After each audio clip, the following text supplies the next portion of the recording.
man. Welcome to the podcast. Glad that we were able to make this happen. So I don't really know you that well, and that likely means probably a lot of people listening don't either. So maybe a good place to start would just be like introducing yourself, what you do, etc. Yeah, so my name's Kyle, but I go by I know now. That's my artist name. I am primarily a drum and bass artist, but I also make halftime and experimental bass music. Also, for my main job, I am a structural biologist and computational chemist. That's what I do by day. And then, and I love making music. I'm also really into making visuals. I do my own music videos and stuff in a mixture of like Blender and DaVinci Resolve. And I recently started getting into like Unreal Engine and Houdini as well. So yeah. Nice. Yeah, the bit that interested me and prompted me to want to chat with you is that I always like enjoy chatting with scientists. I'm kind of like bored of talking about music at this point. I feel like I've talked about like everything there is to talk about in regards to music 10 times over. So like I was more interested in talking about like the chemistry stuff you do. So I guess first of all, what is computational chemistry? Yeah, so I work for this company called Schrodinger. And basically, what we do is we develop software that, for sake of shortness of breath here, is doing quantum mechanical simulations to predict. Our main thing is predicting how drugs will bind, but we've recently started expanding what our software can do and working in stuff like material sciences, so primarily stuff like batteries and things like that. Um, but it can be used in a pretty broad swath of stuff. Anything that would, basically predicting molecular interactions using quantum mechanics. What is a molecular interaction, or what does drugs binding mean? Yeah, so a molecule is a set of atoms that are covalently bound to each other. So basically, they share electrons, and so all these atoms are interconnected with each other. And a drug is something that binds to a target in our body, whether it be protein or DNA, or something to that effect, that enacts some sort of therapeutic benefit. Uh, and so my company is very focused on designing drugs, but using computers to do it in order to basically reduce costs in the lab, but also because when we can predict down to the atomic level how these interactions will occur, we can reduce off-target effects, so side effects that you would often see in drugs, and also we can increase how strongly they bind.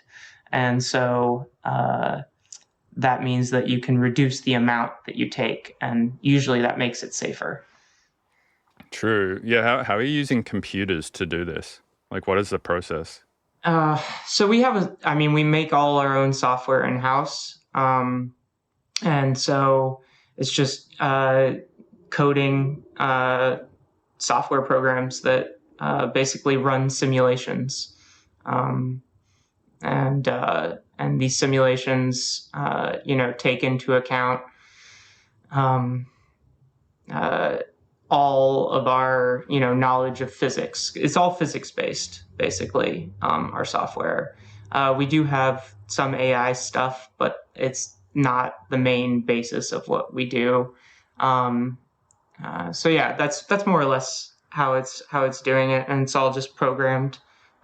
It's pretty complex software. There's different levels at which you can sort of run quantum mechanics simulations. So, um, you know, if you can make assumptions in like when you're running these simulations that like about where the waters are placed in the system and stuff like that, because our body is 70% water.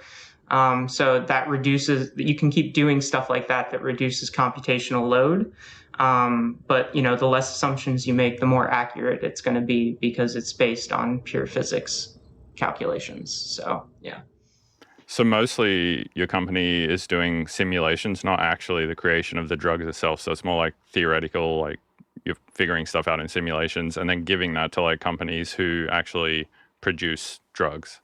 No, actually, so we also have a pharmaceutical division, which is more of what my work entails because I do wet lab work, which means doing actual experiments. But we do have a pharmaceutical branch, so we work with other companies, but we also have our own in-house pharmaceutical company. So we're actually working on bringing our first drug to market right now. It's what's called a MALT1 inhibitor. So working on mostly anti-cancer drugs is kind of like our bread and butter.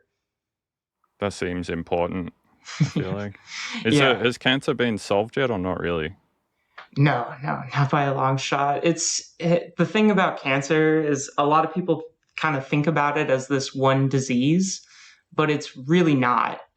Every type of cancer is kind of its own unique thing. They all share similar mechanisms by which they occur, but there's so many factors to consider with all the different cell types and stuff like that causes sort of unique challenges in targeting each type of cancer, and it's just very complex. It's a very complicated disease, I would say, group to go after, kind of.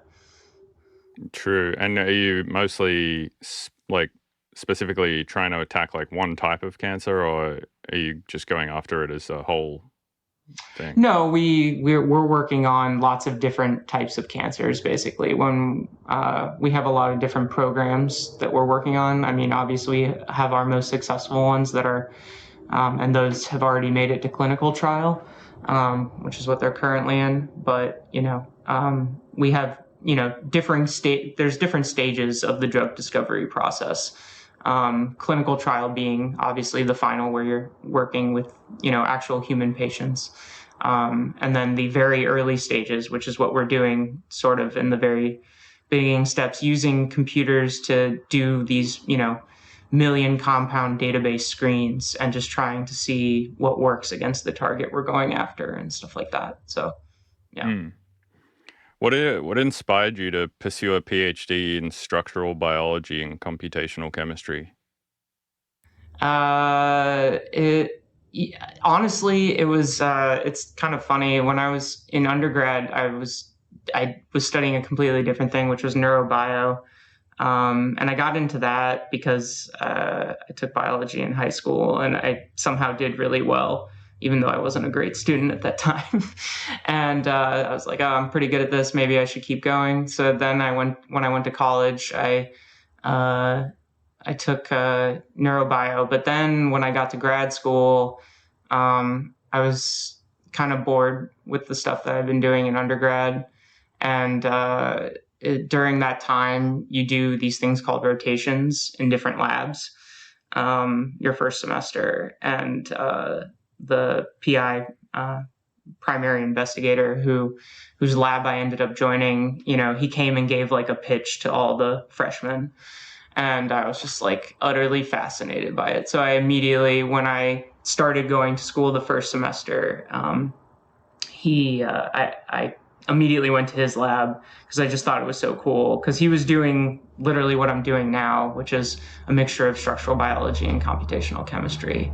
And I had just never heard of that combination of things, and I was utterly fascinated. So I just got sucked in from a little pitch that he gave to everybody in like 15 minutes, and I got hooked. What was the part about it that got you interested? I mean, I had always been really into chemistry. Well, I figured out that I really loved chemistry in undergrad, but by the time I kind of like realized that I liked that even more than neurobio, I was already like 2.5 years in, so I would have had to like change my major, and I didn't want to spend another like year and a half in school. So that was part of it. Uh, but yeah, I just I guess that I really loved chemistry. And so this was like a cool way into that. And I really loved that, like, I love computers. And so it was an opportunity to, do all this computational work and stuff like that, and kind of, just work more on computers, which I've always really loved, as evidenced by the fact that I also make electronic music and like doing my own visuals. So. True. Yeah. How do you balance the work and the music side of things? The truth is, I don't. I just don't sleep really enough, probably, and I just work constantly. I'm definitely a bit of a workaholic, but yeah, it's tough.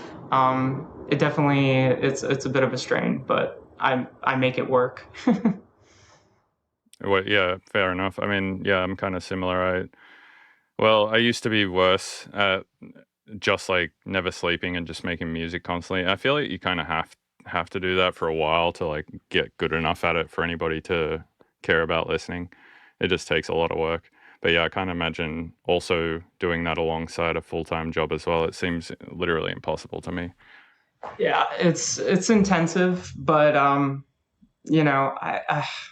just super passionate about all the things I do, and that kind of just drives me. Honestly, it's enough to get me where I need to go. True.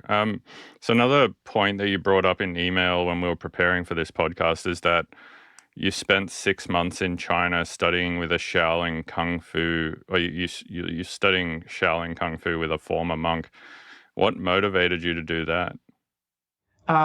So after in undergrad, after finishing that, I was a little bit burnt out, but I wanted to take a break from academic stuff, and during my time in undergrad, I did, for one of my neuro classes, I did a paper on the effects of meditation on the brain. And when I did, I came across this like ad somewhere that was like, "Do you want to study Shaolin Kung Fu with monks?" And I was just like, "Fuck yes, I do." And so I started saving up money, uh, throughout my time in undergrad, and I saved up about like 3/4 of the way, and then as a graduation gift, my parents paid for the last quarter, and I just went for 6 months and lived in China.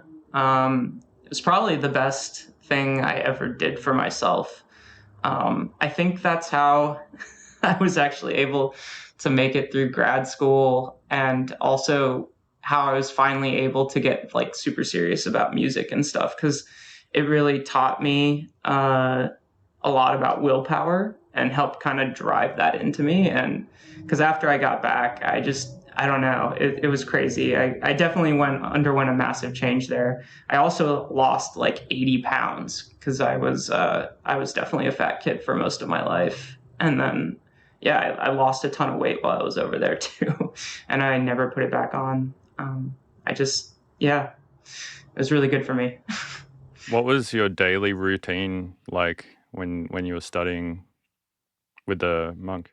Oh, yeah, that was intensive. So like, uh, you, I would get up by 5 a.m.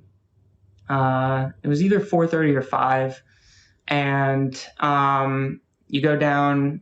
You do an hour of what do you call it? Sorry, Tai Chi.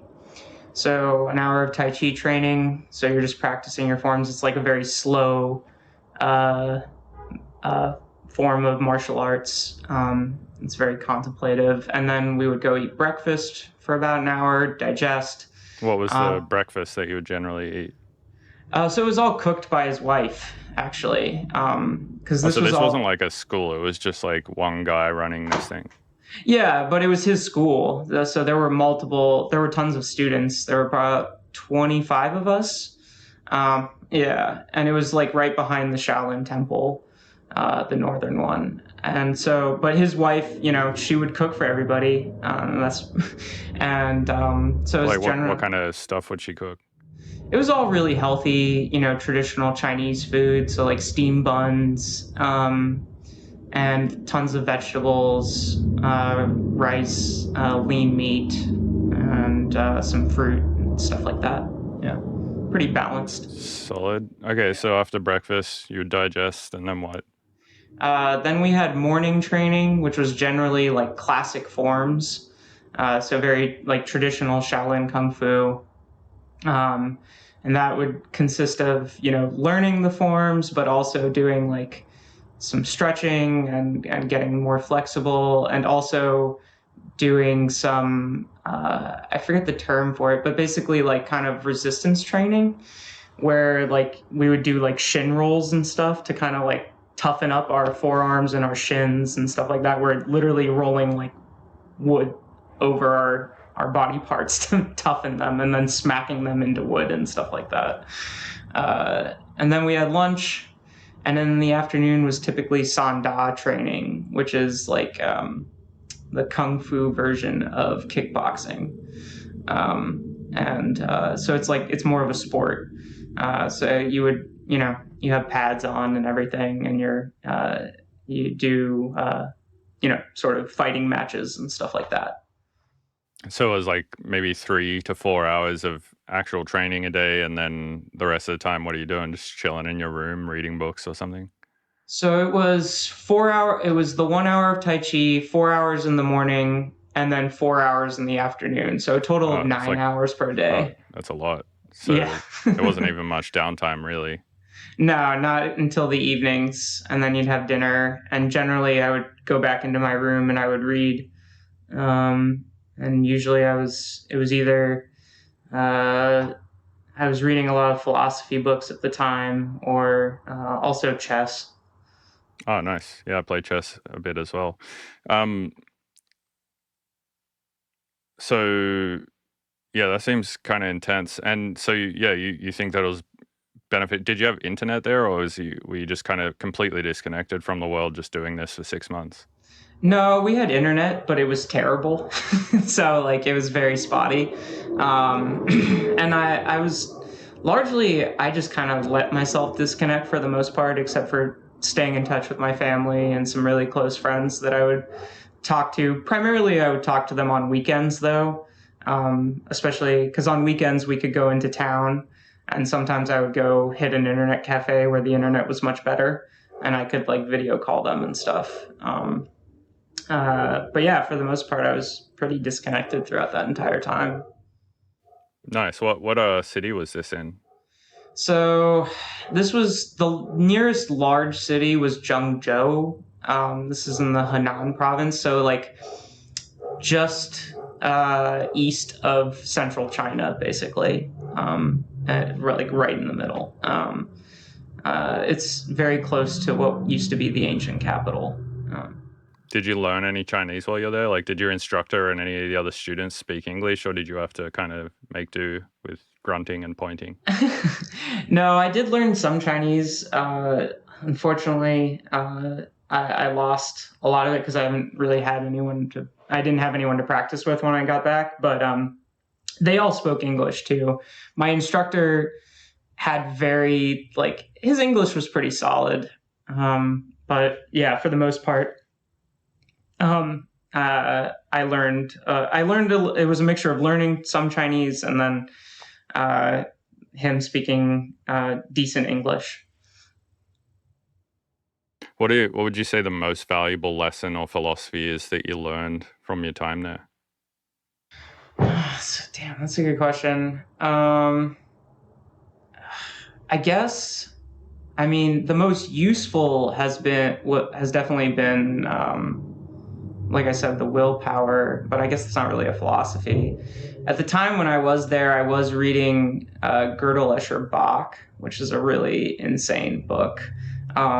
It's one computational scientist's take on what consciousness is, and that really kind of flipped my brain for a crazy whirl. Basically, his whole idea is that consciousness is nothing but a self-referential hierarchical node, basically. So, yeah, I don't want to get too into it. It's just a weird, crazy idea in terms of philosophy of what consciousness is. But that's probably the most wild thing that I read there. But as far as like what I learned that's actually practical, I think it would all had to do with kind of, yeah, my willpower and really getting to learn about myself and how tough that I could actually be and what I could actually endure. What was some of the things that you endured that you were like, oh wow, I didn't think I could do that? I mean, just 9 hours of physical activity a day, and then one thing I didn't talk about. So on Fridays, the training schedule was slightly different, and in the afternoons we had what we called power training, which is basically where the master would he would contort our bodies and like into positions I didn't think were possible. And then we would have to go run up the mountain because there was a mountain right behind the academy, and we would power trudge up that. And then on the other side, there was this gigantic stairwell that went down into the Shaolin monastery, and we would have to bear crawl down the steps and bunny hop back up repeatedly, like each stairwell as we went down. And that, like, alone one side of the mountain took 3 hours to do that, and it was just so intense. Yeah, that's insane. Bunny hopping up a whole staircase. How many stairs was it? Like, was it like 10 or was it like 1,000? It was like 1,000. It was up an entire That's mountain. fucked up. That's a lot. Yeah, that'll make you lose 80 pounds for sure. Yeah, it definitely will. Do you still practice Shaolin Kung Fu, or is it something that you just kind of did and that's it? Yeah, unfortunately, it's just kind of something I did, and that's it. I mean, I did martial arts my whole life as a kid growing up, but yeah, when I got back, I went to grad school, and that's when I started doing the music production thing. When I first started out, I was going to an academy, but I just started getting really serious about music, and I realized that if I wanted to get where I wanted to get with music, I just didn't have the time, you know. Yeah, nothing will make you sit in a chair for 12 hours like music production. Yeah, truly.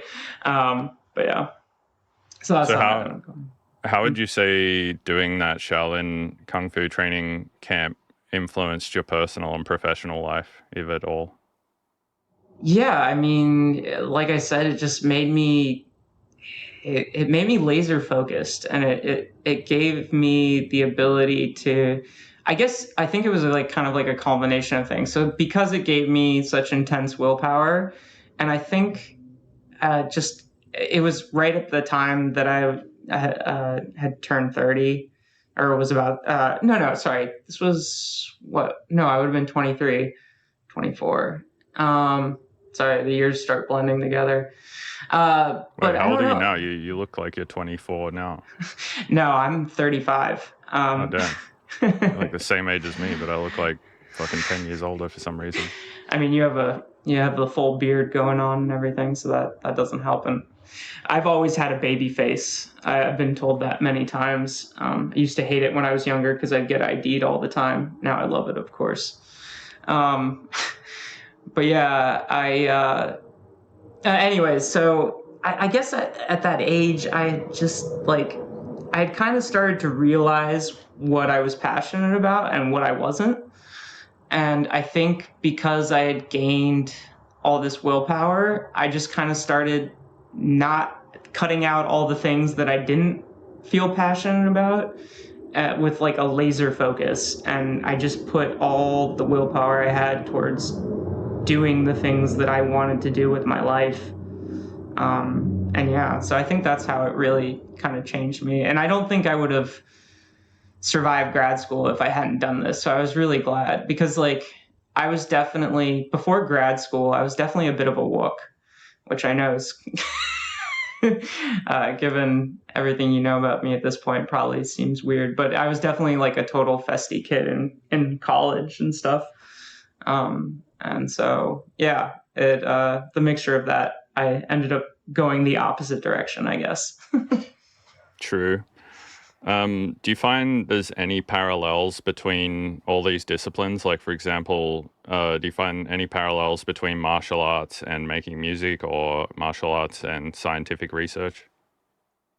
Um, uh, I don't think that there's any parallels with martial arts, really. I mean, other than, I guess the parallel between all of these things, right, is that at the end of the day, it's just like any skill set, which is that you just keep practicing and practicing over and over again until what once had to be conscious becomes unconscious, and you can just kind of move fluidly. And I think so basically it's the general concept of mastery, right, of any sort of skill set. And so I guess that would probably be the underlying thing. I do think that there's more overlap between science and art. God, I want to pull that quote that Albert Einstein said about the overlap of science and art. I don't want to butcher it, so I'm going to look it up real quick. It's art and science. What is it? No.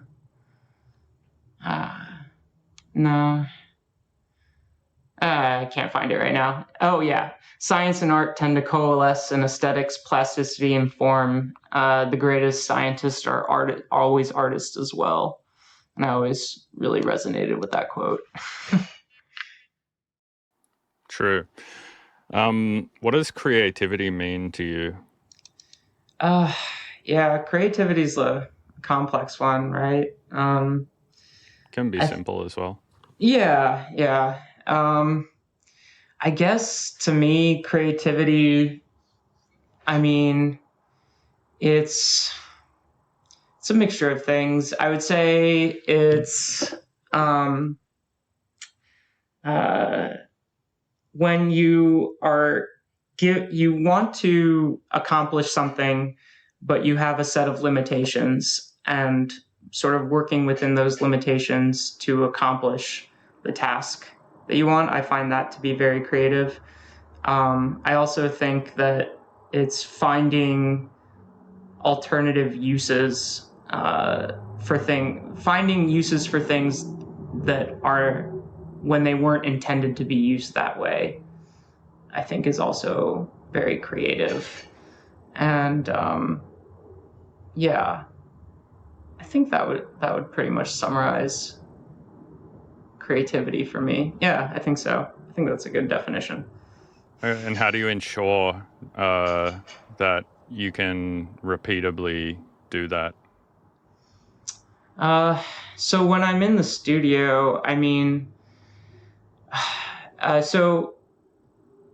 one thing I do every day is I make sure that for at least 1 hour, I'm doing a session where I'm not creating with the intent of coming up with a finished product.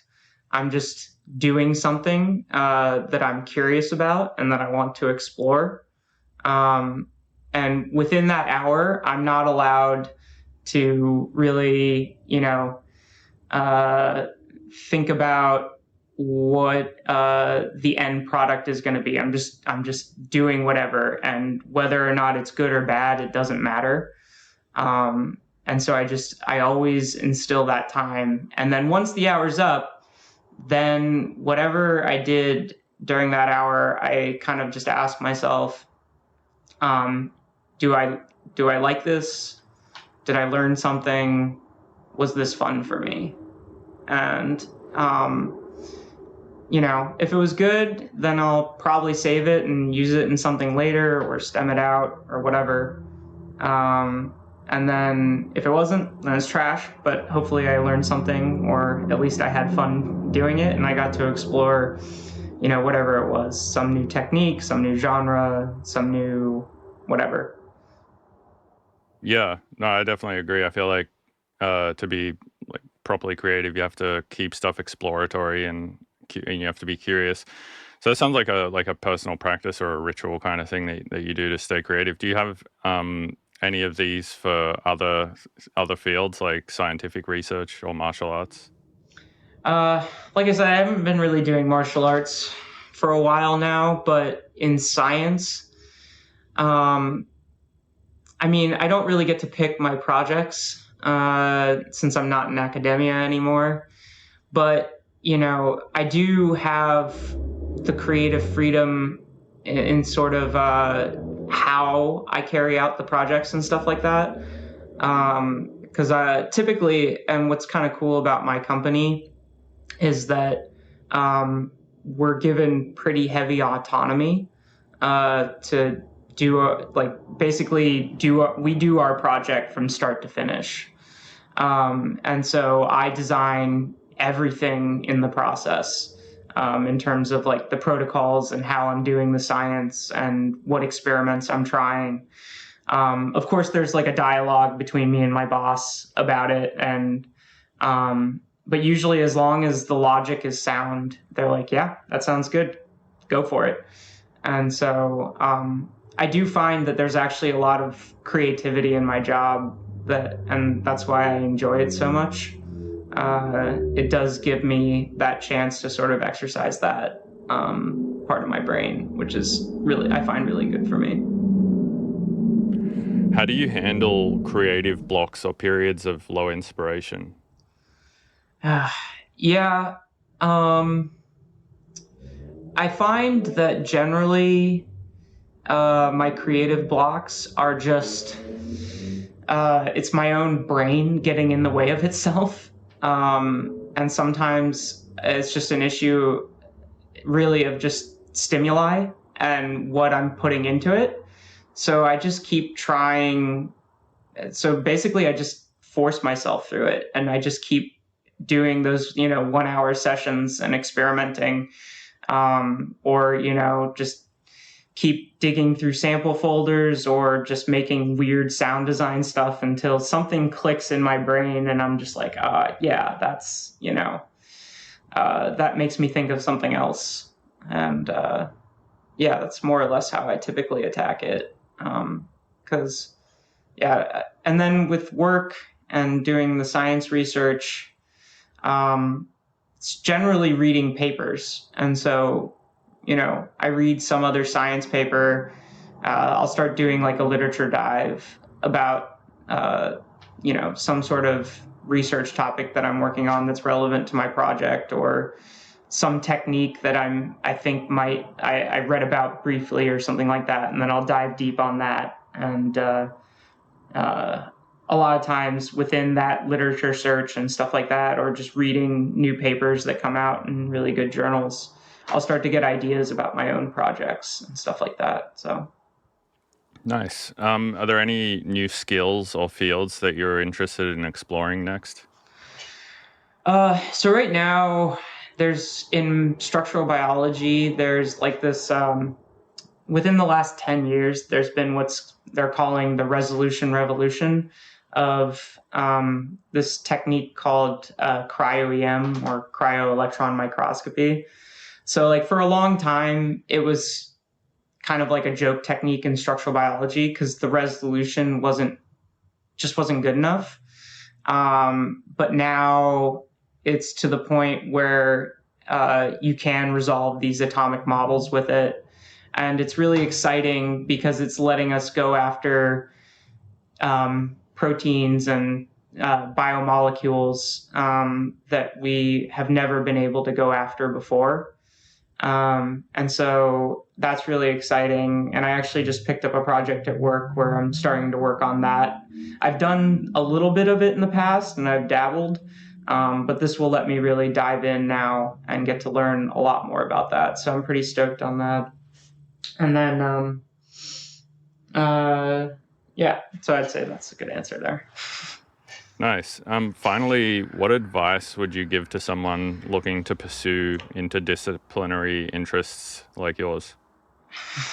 Um, just if you're I don't think I've always been of the mindset that there's no skill that you can't learn if you have the drive and the will. Um, so never undervalue uh, being self-taught, and just push yourself as hard as you can, and believe that you're capable of learning this skill, and keep pushing until you get to where you want to go with it, because literally there's nothing you can't learn these days. All of the information and resources are out there. You just have to know how to look. Yeah, true. Well, finally, where can people find you? What's the best place for people to go online to figure out who you are and what you do? Yeah, so I mean, just .com, AINONOW. It's my website, links to everything.